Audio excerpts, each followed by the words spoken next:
In this video, we're going to continue working in the soil pillar in AGI Compass, but today we're going to focus on manually adding your older or historical soil samples, regardless of whether or not you use A&L Laboratories Canada or an alternative lab. Adding your older soil samples to Compass can be beneficial for you in the fact that all of your data will now be available in the soil trending graph, as well as in the data export for further analytics. Adding is going to be identical no matter which lab you use, so let's follow along the process. First, get logged into your Compass system and click on the soil pillar. You'll instantly be brought to your sample listing, and we're just going to go and add sample either through the sub-menu here or in the center of the screen with the Add Sample button. Next, we're going to choose our location. You may already have a single location selected, but if you're a retailer or agronomist, you could have multiple locations. Next, what we're going to do, if you're not an A&L subscriber, this would not apply to you. If you are an A&L Labs user, we're going to want to make sure that we click the drop down here and select Other Lab. Next, we're going to follow the same principles we've done in all of our other soil videos, and we're going to give the sample a name.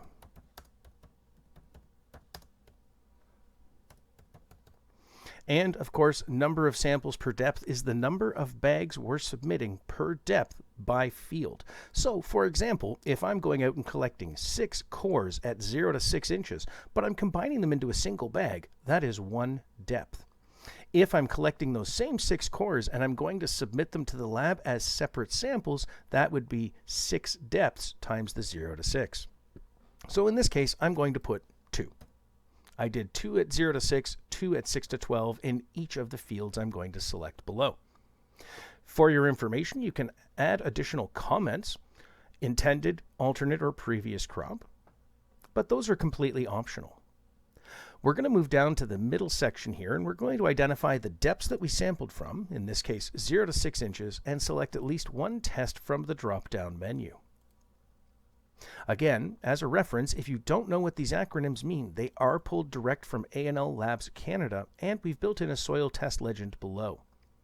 If you happen to use an alternative lab, in our experience, labs usually use a different acronym for their fee code or analysis, but the tests contained are usually the same. So this can still let you use the full functions of the Compass soil pillar. Up to 3 tests can be selected from the drop-downs, a 4th box here for manually adding. Of course, you can add more depths if you need by clicking the blue plus icon, or to remove unused depths, we can click the red trash can. I did indicate we also did a 6 to 12, so we're going to put that in here as 6-12 and select the test we did at those levels. Scrolling down, now we're going to be able to select all the fields the parameters we've set above match. So any fields that I've done 2 sample depths of 0 to 6, 6 to 12 with S2 and S4 tests, I can select and do as a 1 and done.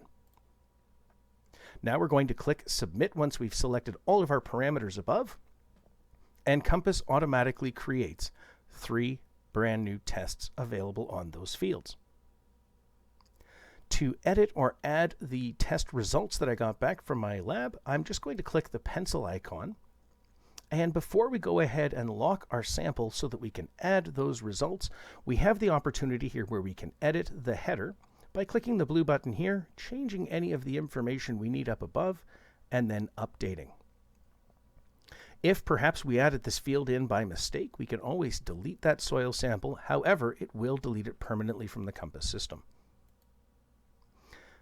As with every other soil sample we do, you do have the availability to turn the map on and indicate those soil sample locations if you have them available by clicking on the map. Because we're adding older soil sample locations, we're probably not going to use the globe because we're not going to be standing in the field where we took them.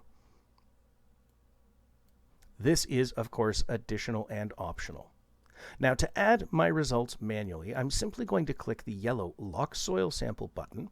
Compass gives me an indicator. Are you sure you wish to do this? We're going to click OK, and now our Update Header button changes to the Add Test Results button. Click here, and now you can set the report date. Compass will automatically pick the date you're adding the sample to the system. So in order to have this slot into your data streams or the soil trending graph in the correct position, we highly recommend you click in this date box, bring up the calendar and select when that soil sample was actually taken. If you need a little help with this, you can click backward or forward on the arrows to go forward or back by month. However, if you click in the center, you'll get all the months for that year pop up. Clicking one more time will bring up years, and one more time, decades. So this can make it very easy for you to translate or move around and put in the correct date that you need. In this case, we took this sample back in April of 2019. You also have the opportunity to add any agronomy notes here. However, once the soil results have been added, you still can add your agronomy notes or your soil management plans after the fact. Let's focus on the data entry portion down here for our sample results. You'll see here lab number isn't available. This is a numerical only entry box. So if you don't have a specific lab number or don't know what lab number was used, or it is an alphanumeric that you were given, we highly recommend you just use the numerical portion, no dashes or symbols, to fill in this box. In this case, I'm just going to say 1, 2, 3, and 4. After that, you'll notice no red boxes, no required information. Compass allows you to go in and put your results in as necessary. And it organizes them quite nice and easily. 1 is first depth. 2 is second of my first depth. So 0 to 6.1, 0 to 6.2, 0 to 6.3, 0 to 6.4. And if you're ever wondering, you can always see down below exactly which numerical stream follows which depth. Go through, put in your details, and you'll notice here we also have a drop-down box. This is something A&L uses, but is available to any user. And it's just a verbiage nomenclature to identify whether or not those results were very low, low, medium, high, very high, good, marginal, moderate phytotoxic, phytotoxic, or severe phytotoxic. Not required, but there if you wish to use them. And of course, if you don't know what each one of these acronyms means, we've included the legend just below the results portion. Once you've completed adding your results, verify very quickly all your numbers are correct, because once we click submit, there is no edit function that you can go back and change a single number. You would have to delete the sample and start fresh. So be very careful when entering your numbers in. Make sure they're correct. Then once you're done, you can click Submit Results, and Compass will save them to your program. It will also take that submittal date up here, the report date, and slot them correctly into your data streams or your soil trending graph.